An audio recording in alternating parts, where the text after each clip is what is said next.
Shalom, salam sejahtera dalam nama Tuhan Yesus Kristus. Hari ini senang sekali rasanya kembali lagi berjumpa dengan Amang Inang, saudara-saudari dimanapun Anda berada. Di mana lagi kalau bukan di acara podcast sermon. Hari ini kita akan belajar bersama mengenai Advent yang keempat. Bersama dengan Amang Pendeta yang akan membahas secara langsung dengan kita. Bapak Ibu Saudara-saudari, sebelum kita memulai acara ini, saya Pendeta CPU tapi akan memandu acara kita. Namun kita akan membuka dahulu dalam doa. Untuk itu mari kita bersatu di dalam doa. Terima kasih Tuhan Yesus atas berkat-Mu pada hari ini. Kami bersyukur kami akan mempelajari Advent keempat. Untuk itu Tuhan berkati hamba-Mu yang akan memberitakannya melalui podcast hari ini. Berkati juga setiap jemaat Tuhan yang mendengarkannya. Terberkatilah setiap orang-orang Tuhan supaya firman Tuhan boleh diberitakan lebih luas lagi. Terpuji termuliakan nama-Mu, dalam nama Yesus kami berdoa dan bersyukur. Amin. Amang Inang, Bapak Ibu sekalian, apa kabar hari ini? Senang sekali ya, hari ini kita di minggu Advent yang ketiga dan kita akan belajar tentang Advent yang keempat. Langsung saja kita akan perkenalan bersama dengan seorang pendeta yang datang jauh dari pulau. Pulau mana ini ya? Pelayanannya di mana ya? Langsung saja kita akan perkenalan bersama dengan Amang Pendeta kita. Halo Amang Pendeta, shalom. Shalom. Iya, Amang Pendeta. Izin saya perbaiki sedikit. Oke, Amang Pendeta boleh perkenalkan dirinya, Amang. Siapa? Pelayanan di mana? Ya, saya memperkenalkan diri. Saya bernama Pendeta Rustam Simanukali yang melayani di HKBP Resort Nomensen Kota Piring, Tanjung Pinang. Wah, jauh ya. Ibu Boru Hutasoid. Baik, itu aja Amang, Ya, cukup? sekian dan terima kasih. Sekian. Amang Inang informasi bahwa kami syuting di Batam. Jadi Amang Pendeta ini harus datang dari Pulau Tanjung Pinang ya. Datang ke sini untuk berbagi berita kebenaran firman Tuhan. Baik, Bapak Ibu sekalian, kita akan memasuki podcast kita yaitu Advent keempat untuk Minggu 22 Desember 2024. Tertulis dalam Yesaya 60 ayat 1 sampai 7. Yesaya 60 ayat 1 sampai 7 dengan topik minggu Hehe Jala Marsinodang Mak. Bangkit menjadi terang. Benar ya Amang Pendeta? Ya, benar. Ya, izin Amang Pendeta saya akan bacakan bagi kita sekalian Yesaya 60 ayat 1 sampai 7. Bapak Ibu boleh silakan membuka Alkitabnya masing-masing. Beginilah firman Tuhan. Bangkitlah menjadi teranglah, sebab terangmu datang dan kemuliaan Tuhan terbit atasmu. Sebab sesungguhnya kegelapan menutupi bumi dan kekelaman menutupi bangsa-bangsa. Tetapi terang Tuhan terbit atasmu dan kemuliaannya menjadi nyata atasmu. Bangsa-bangsa berduyun-duyun datang kepada terangmu dan raja-raja kepada cahaya yang terbit bagimu. Angkatlah mukamu dan lihatlah ke sekeliling. Mereka semua datang berhimpun kepadamu. Anak-anakmu laki-laki datang dari jauh. Dan anak-anakmu perempuan digendong. Pada waktu itu engkau akan heran melihat dan berseri-seri. Engkau akan tercengang dan akan berbesar hati. Sebab kelimpahan dari seberang laut akan beralih kepadamu. Dan kekayaan bangsa-bangsa akan datang kepadamu. Sejumlah besar unta akan menutupi daerahmu. Unta-unta muda dari Midian dan Eva. Mereka semua akan datang dari Sheba. Akan membawa emas dan kemenyan. Serta memberitakan perbuatan masyhur Tuhan. Segala kambing domba Kedar akan berhimpun kepadamu. Domba-domba jantan Nebayot akan tersedia untuk ibadahmu. Semuanya akan dipersembahkan di atas mezbahku sebagai korban yang berkenan kepadaku. Dan aku akan menyemarakkan rumah keagunganku. Demikian firman Tuhan. Baik Amang Pendeta, kita diskusi-diskusi Amang ya. Ngobrol-ngobrol hari ini. Pertanyaan yang paling mendasar Amang. Di minggu Advent yang keempat ini, apa sih yang mau dijelaskan dari teks firman Tuhan hari ini? Silahkan Amang.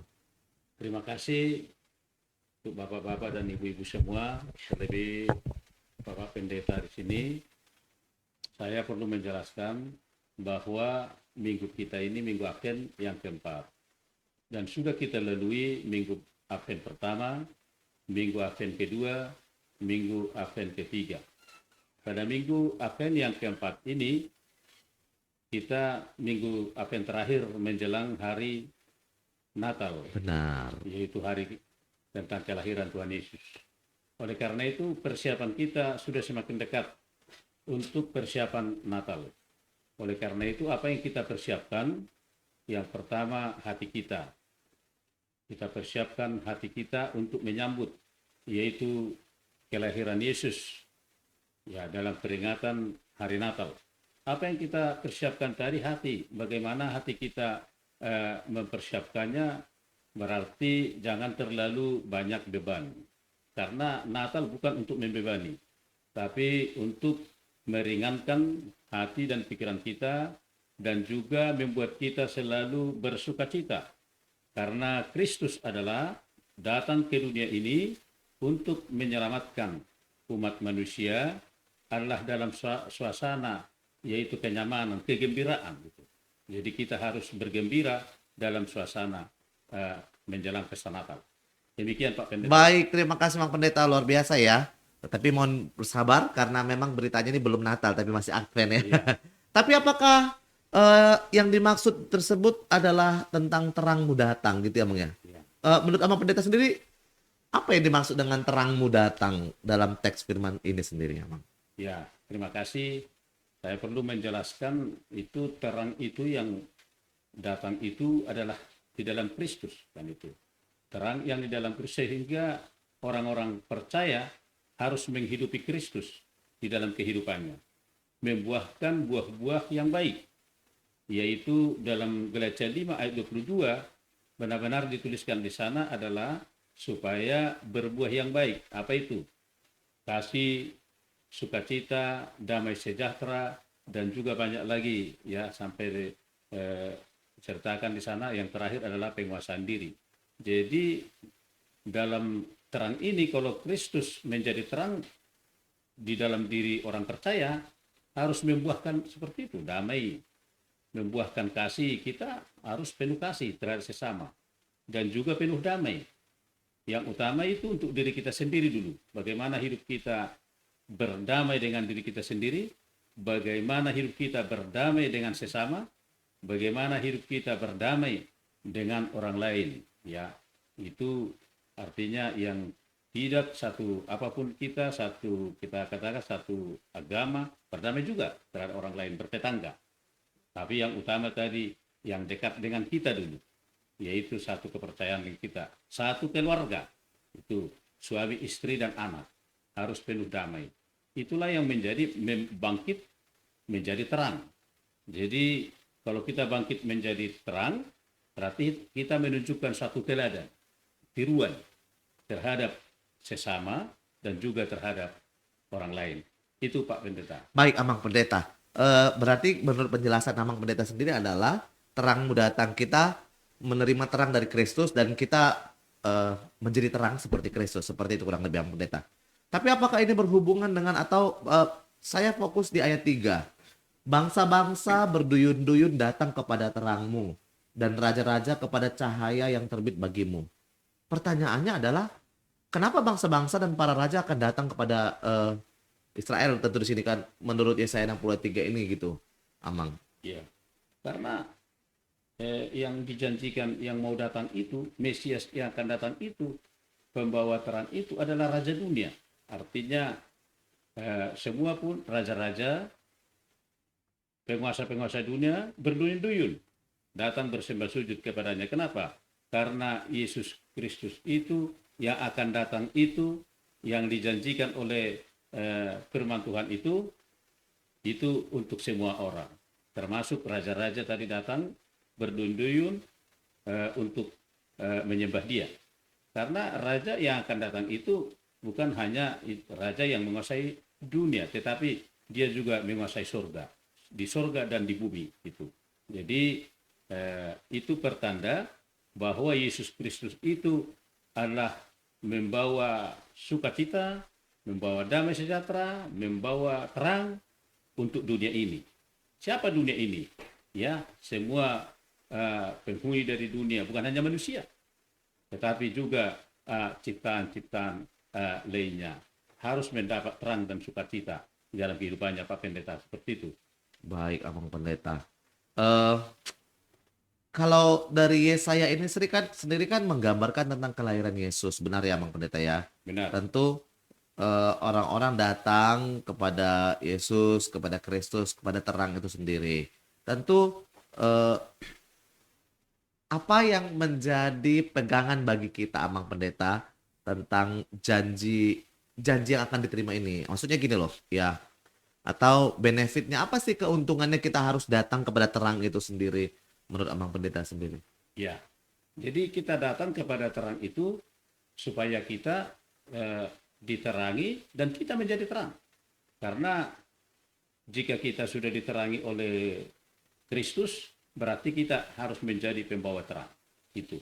Jadi bukan hanya untuk diri kita, tetapi kita harus menjadi contoh, menjadi panutan untuk orang lain. Terang itu harus dinikmati oleh sekeliling kita. Jadi bukan hanya kita yang menikmatinya, tetapi ikut juga orang lain menikmati terang yang dibawa oleh Yesus Kristus. Makanya semuanya datang. Raja-raja pun datang supaya raja itu mendapat terang dan dia pun menjadi terang bagi orang lain. Jadi bukan hanya untuk dirinya sendiri, tetapi kita adalah menjadi terang bagi sesama. Itu Pak Pendeta. Baik, Abang Pendeta. Eh untuk membedakan khotbah ini, kan khotbah Advent keempat, artinya sabar dulu, ini belum Natal Iya, gitu ya. Supaya kita juga jangan terjebak berkhotbah seperti khotbah untuk Natal, walaupun ujung-ujungnya sama. Bener ya, Mang? Ya, maksudnya iya, fokusnya sama, benang merahnya sama. Tapi bisa nggak Amang Pendeta sendiri memberikan kita apa sih fokusnya di Advent keempat ini sendiri, disesuaikan dengan teks firman Tuhan ini, Amang, supaya kayak saya katakan tadi, enggak tentang Natal, belum tentang Natal, tapi tentang Advent keempat. Apa yang bisa kita fokuskan dari Advent keempat ini, Amang? iya. Jadi yang harus kita fokuskan dalam Advent keempat ini, karena ini masih persiapan menjelang itu Natal. Jadi yang harus kita hidupi di dalam firman Tuhan ini, dalam Advent keempat ini adalah bagaimana persiapan kita. Bagaimana persiapan kita menyambut yaitu kedatangan Kristus. Jadi penyambutan itu melalui apa? Pertobatan. Artinya perubahan di dalam kehidupan kita masing-masing. Bagaimana pertobatan itu yang membuat kita jadi terbeban, ya kita sisihkan dulu. Karena yang akan kita terima ini, yang akan datang ini, saya katakan tadi, terang dunia. Jadi kita terangi dulu diri kita terangi dulu sekeliling kita, supaya benar-benar kita nanti bersukacita untuk merayakan, yaitu Kristus Oke. yang lahir. Ya, Jadi satu kata kunci utama dari firman Tuhan ini adalah terang. terang. Lalu menerangi diri dulu bahwa Kristus akan datang gitu ya. Selama masih gelap, ya Kristus itu gimana? Ya, Paham, paham, paham, paham. Oke. Abang Pendeta, sebenarnya firman Tuhan ini bukan saya bilang gampang ya, tapi ya cukup paham lah dengan apa yang eh, kita boleh firman beritakan sini kan. ya, Eh Kalau di sini kan dikatakan bahwa terang yang menggambarkan terang Tuhan untuk menyinari bangsa Israel. Tadi Abang Pendeta sendiri juga sudah menjelaskan bahwa kita harus menjadi terang seperti itu, dan sebagaimana Yesus sudah datang menerangi kita. Abang Pendeta, lompat sana lompat sini dari pertanyaan kita ini, tapi maksudnya lompat tapi tidak jauh dari firman Tuhan hari ini. Bahwa sering sekali, bukan sering, selalu Advent itu digambarkan dengan menyalakan 4 lilin ya, Bang Pendeta ya. ya. Lilin pertama, kedua, tiga, keempat, dan tentu kita merayakan lilin keempat. Sederhana saja, Mang. Apa kira-kira pemaknaan lilin itu sendiri, dan ya kenapa harus satu persatu? Kenapa saya harus bertanyakan ini? Mungkin di podcast pertama, Advent pertama sudah dibahas, tapi ini karena kita Advent keempat kan gitu ya, Mang ya. Kenapa, Mang? Ya, lilin itu menandakan dan menggambarkan bahwa seperti itulah kan itu pengorbanan daripada Kristus kan itu. Jadi lilin nanti lama kelamaan dia jadi eh, habis, menyala dia sampai habis dia, tapi itu melambangkan bahwa Kristus itu penuh pengorbanan, berkorban untuk umat manusia. Dia datang ke dunia penuh dengan pengorbanan, dan kita pun dalam kehidupan kita ini sebagai umat manusia yang sudah menerima Kristus di dalam diri kita, dalam Advent yang keempat ini harus juga rela berkorban. Jadi dalam suasana Advent keempat ini kita dihimbau juga ada berbuat yang baik, berkorban terhadap sesama, dan mampu melakukan yang terbaik sesuai dengan apa yang diajarkan oleh Tuhan Yesus dalam Advent yang keempat ini. Jadi ada pengorbanan di sana. Oke, lilin yang meleleh Ya. semakin habis tapi tetap memberikan terang, Ya. konsep memberikan pengorbanan. Saya meng-highlight kalimat Amang tentang pengorbanan. Apakah ini ada hubungannya dengan pengorbanan Yesus? Amang? Ya, itu selalu ada kaitannya, tapi yang paling utama tadi saya katakan bahwa lilin itu sebagai lambang terang, kan itu. Menerangi sekelilingnya, tetapi bukan hanya terang. Tapi dinyatakan dalam lilin, saya katakan tadi, pengorbanan juga ada di sana. Iya, benar. Ya, tapi yang utama dan perlu kita jelaskan adalah lilin itu menerangi terang, menerangi kehidupan umat manusia, menerangi sekelilingnya. Itu seperti itulah. Tetapi saya katakan tadi ada juga kaitannya dengan yaitu pengorbanan Yesus. Oke, berarti satu rangkaian yang tidak terpisah, satu rangkaian yang saling mengikat satu dengan yang lain. Tentu untuk menyambut gitu Mang ya, menyambut Kristus, dan Kristus itu sendiri adalah terang. Amang, kalau di topik minggu kita hehe, jalan Marsinondang bangkit menjadi terang. Bagaimana ini kita menghubungkan dengan topik minggu? Sekalipun tadi Amang sudah menjelaskan. Kenapa ada kalimat seruan bangkit? Apakah selama ini kita tertidur? Apakah selama ini, bagaimana jika ini kita mau menghubungkan dengan konteks kita saat ini? Mungkin di Batam, di Tanjung Pinang, atau di Indonesia? Silakan Amang. Jadi bangkit selama ini kita katakanlah kehidupan manusia itu tertidur. Jadi sekarang dia mengatakan bangkitlah. Jadi orang yang bangkit artinya bersemangatlah. Jangan kembali lagi ke hal yang dulu. Jadi menerangi tadi kegelapan, karena di dalam kehidupan manusia sebelum terang itu datang adalah dalam kegelapan. Sesudah datang terang, kegelapan itu tidak ada lagi, kan itu. Menjadi terang itu yang dominan. Oleh karena itulah di dalam firman Tuhan ini bangkitlah. Jadi orang yang bangkit itu artinya jangan lagi kembali kepada semula, yang tertidur tadi, yang dalam kegelapan tadi, tetapi orang bangkit hidupnya sudah dalam Kristus, sudah dalam terang. Terang itu dari mana? Sumbernya dari Kristus, kan itu. Karena dialah yang mengatakan akulah terang dunia. Barang siapa yang mengikut aku tidak lagi dalam kegelapan. Artinya sudah hidup di dalam terang Kristus. Itulah orang-orang percaya harus benar-benar menghidupi bahwa hidupnya adalah hidup yang sudah diterangi Kristus. Karena sudah Kristus hidup di dalam dirinya sendiri. Itulah Pak Pendeta. Iya, paham Amang.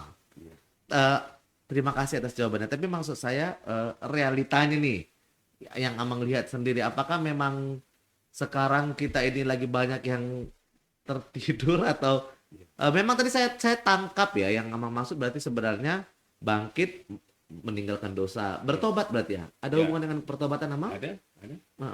Oke, ada hubungan dengan pertobatan. Berarti masih relate nggak, masih cocok nggak dengan hidup kita saat ini Amang, bahwa apakah memang masih banyak orang-orang yang belum bertobat menurut hemat Amang, menurut penglihatan Amang sendiri? Iya. Belakangan ini masih banyak orang yang belum bertobat. Belum bangkit ya? Belum bangkit. Kenapa? Karena hidupnya selalu bolak-balik. Artinya dulu dia sudah bangkit tapi kembali lagi semula. Artinya tidak berjalan terus ke depan. Masih bisa lagi kita katakan masih kembali lagi ke kelakuannya semula. Dan belakangan ini, dalam situasi sekarang ini, atau zaman yang sudah maju ini, kan, kejahatan semakin merajalela. Itu kegelapan juga. Dosa semakin merajalela, kegelapan juga. Kan itu. Oleh karena itulah, terang itu sangat-sangat penting menerangi semua yang dalam kegelapan tadi. Yang pendeta. Jadi, sangat perlu sekali bahwa terang itu harus menerangi dalam kegelapan. Kegelapan itu apa? Dosa, kejahatan, perbuatan yang tidak sesuai dengan apa yang difirmankan oleh Tuhan. Demikian Pak Pendeta. Baik, paham Mamang. Terima kasih. Eh, Kalau di judul firman Tuhan sendiri ya, kemuliaan Sion yang akan datang. Jelas-jelas Amang juga sudah menjelaskan dan saya pribadi sangat-sangat memahami apa yang Amang maksud bahwa ya intinya sadarlah kita ini masih dalam kegelapan, tapi dalam arti harus bangkit tinggalkan kegelapan dan harus jadi terang. Begitu Amang Pendeta ya. Iya. Ada informasi yang masih belum Amang sampaikan dari firman Tuhan ini? Udah cukup lengkap ya. Sudah cukup lengkap. Oke, oke lah Amang. Senang sekali rasanya kalau Amang boleh memberkati kita dari firman Tuhan hari ini dengan berbagai jawaban yang boleh Amang berikan tentunya. Amang Pendeta, terima kasih sekali untuk hari ini, untuk diskusi kita, bincang-bincang kita. Terakhir Amang, untuk mengakhiri ini, bolehlah Amang memberikan satu closing statement bagi kita semua para pendengar tentang firman Tuhan hari ini. Ya, saya mengatakan statement saya ajak semua orang-orang percaya, Bapak-Bapak dan Ibu-Ibu, hiduplah dalam terang Yesus Kristus. Jauhkanlah hidupmu dari kegelapan. Itu Pak Pendeta. Hiduplah dalam terang Yesus Kristus dan jauhkanlah hidupmu dari kegelapan. Sederhana, singkat, padat. Hiduplah dalam terang Kristus, jauhkanlah hidupmu dari kegelapan. Jangan lupa yang lagi nonton untuk membuat status caption. Amang Pendeta, terima kasih. Ya. Buat hari ini singkat, padat, jelas. Amang Pendeta nanti kalau mau balik ke pulau Tanjung Pinang, sehat-sehat di perjalanan. Udah segala hal yang tidak baik dan tetap jadi terang. Untuk mengakhiri, Amang Pendeta izin boleh menutup dalam doa, lalu nanti memberikan doa berkat juga. Ya, kita berdoa. Siapa? Puji dan syukur kami sampaikan padamu Tuhan atas berkat karunia-Mu yang kami terima pada hari ini. Sehingga kami dapat bertemu di sini dalam sermon, yaitu Minggu Advent yang keempat. Kiranya Tuhan berkati pertemuan kami ini dan juga firman-Mu yang sudah kami bahkan sermonkan. Kiranya Tuhan berkati supaya bertumbuh dalam kehidupan kita, kehidupan kami, semua orang yang mendengarkan pada saat ini. Berkati seluruh orang-orang percaya supaya mereka benar-benar menghidupi firman Tuhan, menghidupi terang, karena Yesus Kristuslah terang dunia yang dapat menerangi hati dan pikiran kami, menjauhkan kegelapan dan perbuatan-perbuatan yang tidak berkenan kepadamu. Berkatilah Tuhan seluruh orang-orang percaya, supaya mereka juga benar-benar menghidupi Kristus dalam kehidupannya. Berkati juga Tuhan semua jemaat-Mu yang ada di Kepri ini. Berkati juga Tuhan hamba-hamba-Mu yang melayani di gereja, menjadi berkat bagi umat-Nya, menjadi berkat bagi orang-orang percaya. Kiranya pertemuan kami yang singkat ini Tuhan, menjadi berkat bagi kami dan juga bagi semua orang yang mendengarkan. Di dalam nama Yesus kami berdoa dan mengucap syukur. Amin. Anugerah Tuhan kita Yesus Kristus dan kasih setia Allah Bapa dan persekutuan Roh Kudus kiranya menyertai kamu sekalian. Amin. Amin. Wah, terberkati sekali. Terima kasih Amang Pendeta Rustam untuk hari ini. Amang Inang, terima kasih masih tetap setia di YouTube HKBP Distrik 20 Kepulauan Riau untuk podcast. Dan hari ini kita membahas di Advent yang keempat. Siap-siap, jangan lupa tanggal 24 ibadah sore. Jangan lupa beribadah untuk menyambut malam Natal. Dimanapun Anda berada, pergi ke gereja jangan lupa. Tapi jangan lupa juga untuk gereja di Advent keempatnya. Baik Amang Pendeta, terima kasih sekali lagi untuk kedatangannya. Mohon maaf kalau ada salah-salah kata. Mohon maaf kalau ada salah-salah ucap. Begitu juga dengan Bapak Ibu sekalian. Mohon maaf kalau ada salah-salah ucap untuk hari ini dan yang membuat Bapak Ibu mungkin tersinggung, tapi saya percaya semuanya tetap damai ya, sebagaimana firman Tuhan hari ini mengajak kita untuk menjadi terang. Akhir kata, saya Pendeta Sipe Hutapea bersama dengan narasumber kita. Pendeta Rustam Siman Kali. Iya, kami pamit undur diri dari hadapan Bapak Ibu sekalian. Terima kasih, sampai jumpa di acara-acara lainnya yang ada di YouTube HKBP Distrik 20 Kepulauan Riau. Tuhan Yesus memberkati. Horas. Horas.